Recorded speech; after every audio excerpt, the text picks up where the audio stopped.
Nous nous trouvons à Port-Louis, chef-lieu de l'île Maurice et unique port du pays. Port-Louis a connu, au fil des années, avec le développement rapide du pays, des changements majeurs. Tandis que le trafic des marchandises a augmenté, l'enceinte portuaire, qui s'étale sur 300 hectares, a été transformée. En sus des infrastructures modernes, le port abrite aujourd'hui des industries et autres activités du port franc. Port-Louis est une véritable ruche, où les affaires et le petit commerce coexistent. Sa population métissée forge son caractère. Son port fut construit sur une étendue marécageuse et devint, il y a plus de 2 siècles, une grande base navale pour la flotte française. Aujourd'hui, la ville compte plus de 150 000 habitants. Son développement est passé par la création d'une zone franche. Chaque jour, plus de 100 000 personnes viennent y travailler. Embouteillage, pollution, humidité et chaleur constituent son quotidien. 60% de l'humanité vit à l'embouchure des cours d'eau ou sur la frange côtière environnante. Agriculture, pêche, industrie, tourisme et urbanisation sont en compétition dans les deltas et les estuaires. Mais ces territoires représentent également des écosystèmes aussi riches que fragiles, mis en danger par la pollution. Avec le réchauffement climatique et l'élévation du niveau de la mer, certains deltas risquent même d'être totalement inondés. Le Mauricien, comme beaucoup d'autres habitants de la planète, vit sans trop se soucier de l'état de la terre sur laquelle il vit. Donc, une prise de conscience s'impose. Elle aura au moins l'avantage, si elle ne contribue pas à apporter des solutions, de permettre aux terriens de ne pas l'abîmer davantage et de la respecter. Depuis des dizaines d'années, voire plus, la ville abrite un véritable sanctuaire. Connu des oiseaux venus de loin, cet endroit méconnu pour un grand nombre est d'une importance cruciale dans l'équilibre environnemental. Couleur Marine vous emmène visiter ce sanctuaire. Cette réserve naturelle a une particularité. Elle est la seule zone humide au monde à se retrouver dans une ville, et pas n'importe laquelle. En effet, elle est située dans la capitale, en plein cœur de la vie économique du pays, à côté de Mer Rouge. Un lieu à protéger. Le Parc national de Maurice s'occupe de ce site depuis 1999, quand ça a été déclaré comme une réserve sous notre loi. L'estuaire de Terre Rouge a une superficie de 26 hectares et quand Maurice a signé la convention de Ramsar, cet estuaire a été qualifié et nommé comme un site d'importance internationale. Maintenant, il y a plusieurs raisons qui l'ont qualifié pour cette nomination, comme il y a des oiseaux migrateurs qui viennent couramment à Maurice pendant le mois de septembre à mars.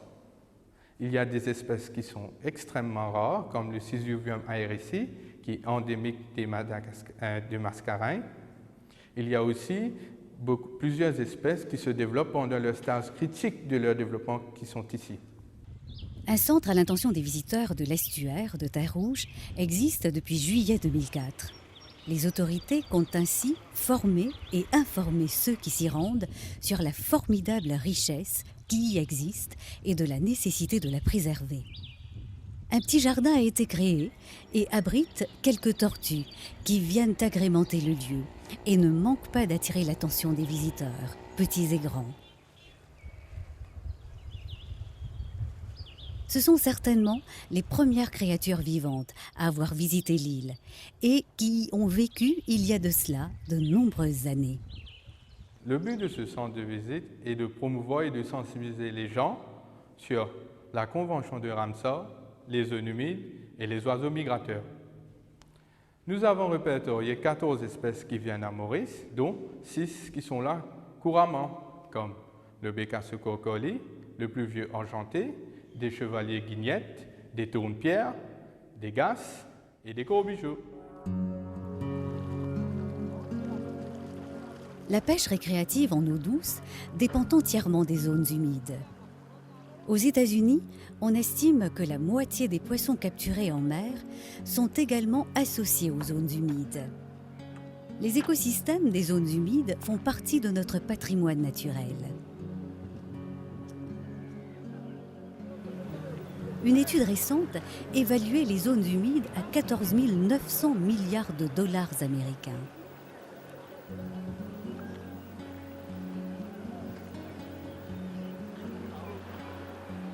Entre les conteneurs du port, les pirogues des pêcheurs, la pêche qui s'y pratique, une ancienne décharge et l'embouchure où se déversent les déchets, l'estuaire a pu se trouver une place. Les zones humides représentent des endroits riches en espèces vivantes. De ce fait, les oiseaux et les autres animaux ne sont pas les seuls à être attirés. L'homme n'est pas en reste. Comme chaque année, c'est au mois de décembre que l'on peut observer le plus grand nombre d'oiseaux migrateurs sur le territoire mauricien. Outre l'île Ronde et l'île aux Aigrettes, l'estuaire de Terre-Rouge accueille également des milliers d'oiseaux migrateurs en provenance du Canada, d'Europe et d'autres régions du Nord qui y viennent passer, on serait tenté de dire, des vacances sous le soleil. Ornithologues et curieux pourront les apercevoir en longeant la berge de la zone humide.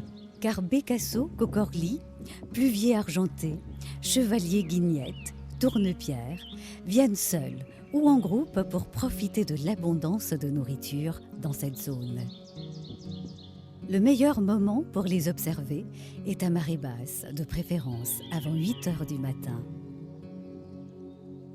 Corbigeaux, gasses, tournepierres et autres grattent le sable. Ils y trouvent vers, crabes et moult nourriture à leur goût. Souvent, d'un coup de bec sec, ils retirent un petit poisson de l'eau. Les oiseaux migrateurs, et plus particulièrement les limicoles et les oiseaux d'eau, doivent trouver sur leur zone de migration des lieux de repos et de nourriture non perturbés par les activités humaines.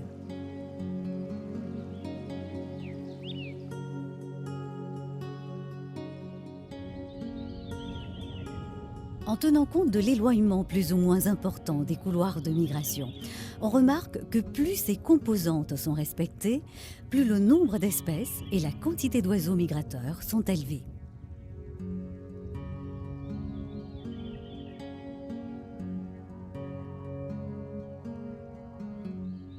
Les oiseaux migrateurs ne fuient pas l'hiver de l'hémisphère nord en quête de soleil, mais cherchent de la nourriture. Ils y trouvent essentiellement des vers et crustacés.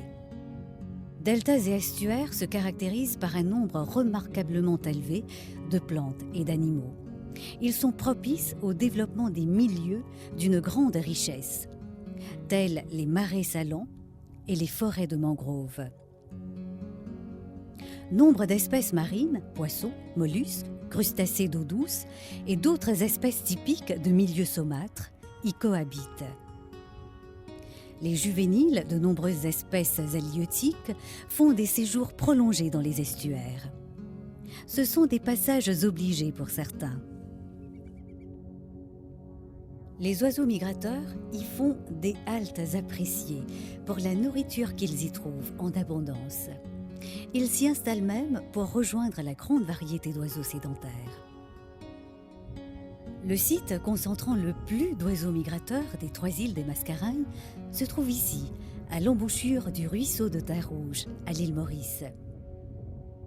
Plusieurs centaines d'individus peuvent être observés en même temps. C'est aussi le site d'observation où les espèces les plus rares des Mascareignes ont été répertoriées.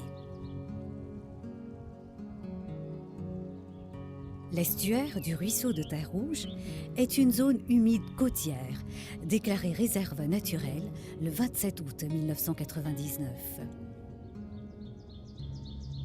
D'une superficie de 26 hectares, elle accueille chaque été près d'1 millier d'oiseaux migrateurs. Ces oiseaux profitent de l'environnement propice pour se refaire une santé, avant la saison de reproduction et le renouvellement de leur plumage. Le site de Terre Rouge est reconnu par la Convention de Ramsar, traité international signé en 1971, ayant pour mission d'assurer la conservation et l'utilisation durable des zones humides dans le monde. Ces territoires ont de multiples fonctions. Nourrisserie indispensable au renouvellement des stocks de poissons, épuration, stockage, transformation et régulation des matériaux polluants et autres effluents apportés de l'amont, zone d'habitat majeur pour l'avifaune et la flore liée aux zones humides, régulation des précipitations et de l'humidité locale par évapotranspiration, et aussi une importante source d'aliments pour l'humanité. L'aquaculture et la pêche se sont intensément développées dans ce milieu aquatique, riche en phytoplancton. Toutes sortes d'agricultures s'y sont installées. Les deltas et les estuaires constituent la zone intermédiaire entre le milieu fluvial et le milieu marin. Le delta est une avancée sédimentaire de la terre sur la mer. L'estuaire est une indentation de la bouche du fleuve qui permet au contraire l'avancée de la mer dans les terres. Ils sont en général caractérisés par des variations de la salinité, eaux fluviales douces d'un côté et eaux marines salées de l'autre, ainsi que par une grande biomasse et une forte production due principalement à l'abondance des nutriments présents dans l'eau et les sédiments. Pour les communautés et pour les espèces sauvages du monde entier, la capacité des zones humides de s'adapter aux changements et au rythme accéléré des changements sera cruciale à mesure que l'évolution du climat se fera pleinement sentir sur la trame de la vie dans les écosystèmes. C'est ce qui explique toute l'attention qui se concentre au niveau mondial sur les zones humides et sur les services qu'elles nous rendent. Les milieux humides sont extrêmement divers, mais qu'il s'agisse d'étangs, de marais, de récifs coralliens, de tourbières, de lacs ou de mangroves, ou comme ici d'un estuaire, ils ont en commun une caractéristique fondamentale, l'interaction complexe entre leurs éléments de base. Le sol, l'eau, les animaux et les plantes, qui remplissent de multiples fonctions et fournissent les nombreux produits qui ont assuré la survie de l'homme au fil des siècles. Bien entendu, toutes les zones humides ne remplissent pas toutes ces fonctions, mais la plupart d'entre elles en ont plusieurs. Dans le passé, l'estuaire de Terre Rouge a frôlé le comblement.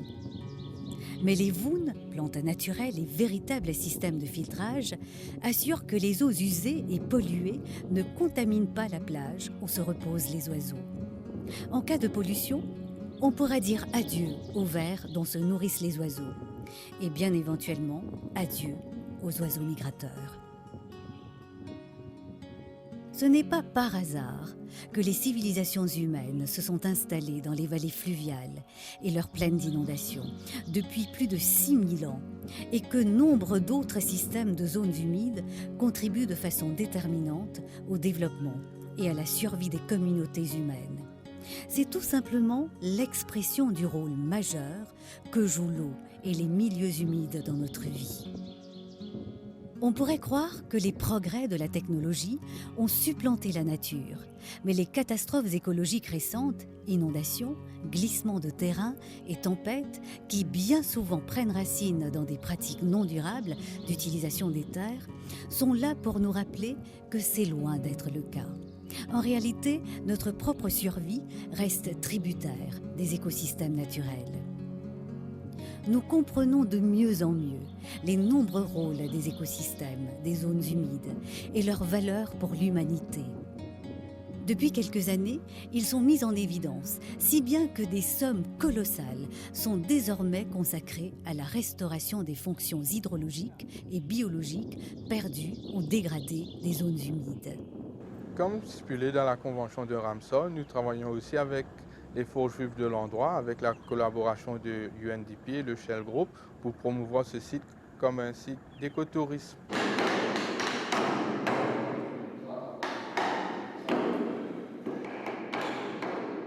Ce lieu exceptionnel a un potentiel de formation et d'information, pouvant servir à la sensibilisation de la population à l'importance de ces endroits humides.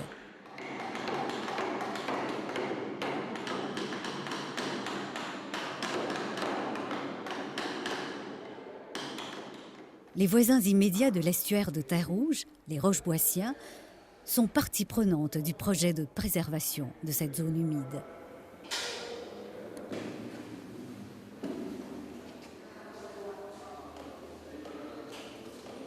Des séances de formation à travers la sculpture et la peinture se tiennent régulièrement. Des informations sont communiquées à ceux qui pratiquent les activités au centre. Plus tard, ces personnes deviennent des relais de transmission de ces informations. Ainsi, toute la communauté est consciente de l'enjeu que représente ce petit coin de Maurice.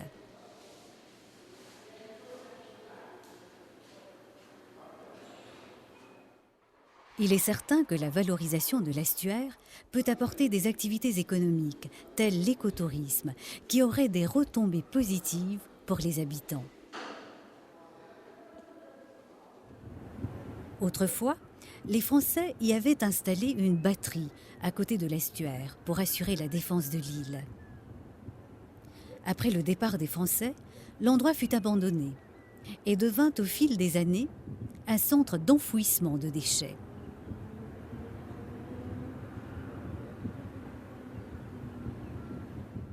Aujourd'hui, avec l'affiliation du site de Terre-Rouge à la Convention de Ramsar, les autorités ont pris la décision de transformer ce lieu d'enfouissement en un centre de tri de déchets.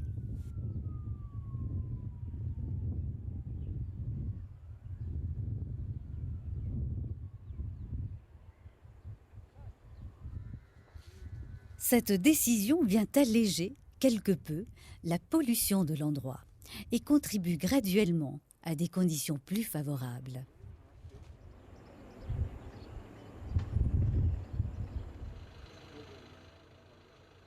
C'est dans cette même conjoncture qu'un cours d'eau venant de l'intérieur du pays, transportant des effluents, a été recouvert par un grillage. Actuellement, quand nous étions là, nous tiens débarcadère, quand nous avons une grande famille, nous avons une vieille PC, tu gardes, autres bateaux là, tu as beaucoup de manguiliers, tu as beaucoup d'oiseaux, tu as beaucoup d'espèces qui sont cachées dans le manguilier, comme huîtres, crabes, poissons qui rentrent dans le manguilier là, et manguilier là sont racines, une médecine pour nous, population qui gagne ça, les soins diabète. Du monde qui boit ça pour guérir le diabète. Mais, par contre, aujourd'hui, quand on bouche la mer, nous perdons ça, et il y a des oiseaux qui sont cachés dans le manguilier. Ces oiseaux là aussi, ils perdent par ces faute là. Et ces oiseaux là, il y a beaucoup d'espèces. Il y a beaucoup d'espèces que, quand nous sommes enfants, quand moi je suis enfant, je ne sais pas encore connaître, si moi je viens de PCR, nous avons tous 19 oiseaux, qui sont des oiseaux là, qui péponnent, nous ramassons ça, nous allons le fouiller. Nous avons un cochon, nous ne sais pas connaître, qui nous peut faire, nous allons le foire, nous allons manger. Mais par contre, aujourd'hui, quand nous visons à ces oiseaux là, nous ne pouvons pas tous ces oiseaux là, nous pouvons essayer de comprendre, faire du monde comprendre, pour garder ces oiseaux là, pour veiller ces oiseaux là, quand il y a pas de famille qui vivent à ça, la mer, quand nous gagnons, nous la boîte, il faut dire que quand il y a des oiseaux, quand il y a des oiseaux, peuvent venir dans la mer, nous connaissons des poissons, alors nous sommes capables de vivre avec ces affaires là. C'est pour ça qu'aujourd'hui, si nous là, nous pouvons faire un appel à tous les Mauriciens, les citoyens mauriciens, qui, n'importe qui oiseau qu'ils ont trouvé, essayez de protéger pour diminuer nos enfants capables de trouver. La riche biomasse de l'estuaire n'attire pas que les oiseaux. Certains y viennent pêcher, d'autres viennent y trouver des vers et autres mollusques pour en faire des appâts pour la pêche. À première vue, l'activité humaine ne semble pas particulièrement déranger la vie des oiseaux. Il semblerait qu'il y ait de la place pour tous. Cette coexistence ne peut se faire que dans le respect de l'environnement.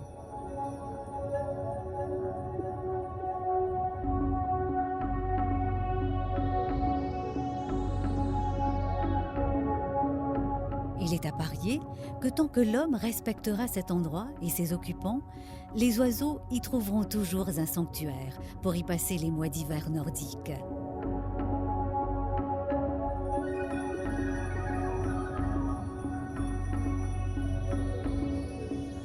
La vie des oiseaux à Terre-Rouge n'est pas de tout repos. Si souvent les hommes arrivent à ne pas leur chercher noise, en revanche, l'ami de l'homme, le chien, vient souvent troubler la sérénité de l'endroit. Les promeneurs accompagnés de leurs chiens ne se rendent pas toujours compte que, laissés à eux-mêmes, les chiens chassent les oiseaux qui, effrayés, pourraient déserter l'estuaire. La présence des oiseaux migrateurs a aussi apporté dans son sillage des craintes de la grippe aviaire. Les autorités sanitaires du pays maintiennent une surveillance permanente. Les fientes des oiseaux et tout cadavre d'oiseaux morts sont analysés. À ce jour, aucun cas de grippe aviaire n'a été décelé. Les autorités souhaitent préserver la sérénité de l'endroit et éviter toute détérioration de l'environnement immédiat du site.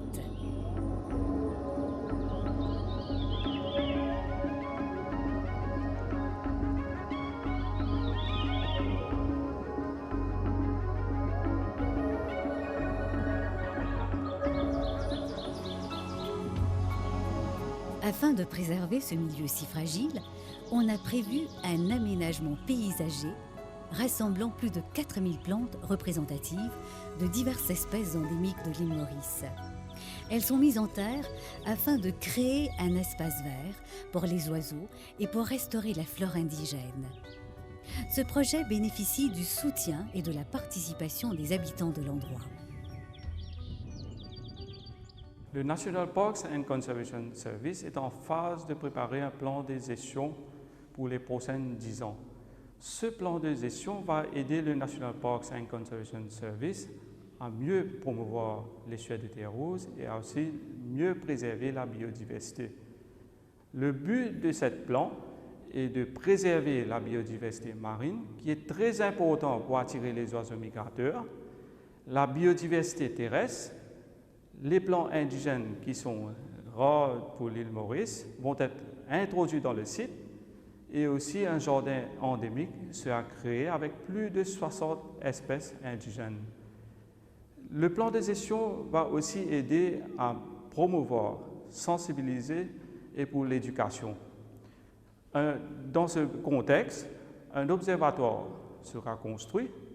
L'observatoire va aider les personnes à observer les oiseaux migrateurs de plus près, mais plus important, ce n'est pas déranger ces oiseaux. Et aussi, des sentiers seront créés et balisés pour encourager les personnes à visiter l'estuaire de Terre-Rouge. Le plan de gestion va aussi aider à encourager les habitations locales, les écoliers à adopter, préserver et respecter ce merveilleux site. Ceux qui visiteront l'estuaire pourront également observer les oiseaux grâce à la longue vue située au centre, histoire de voir leur comportement.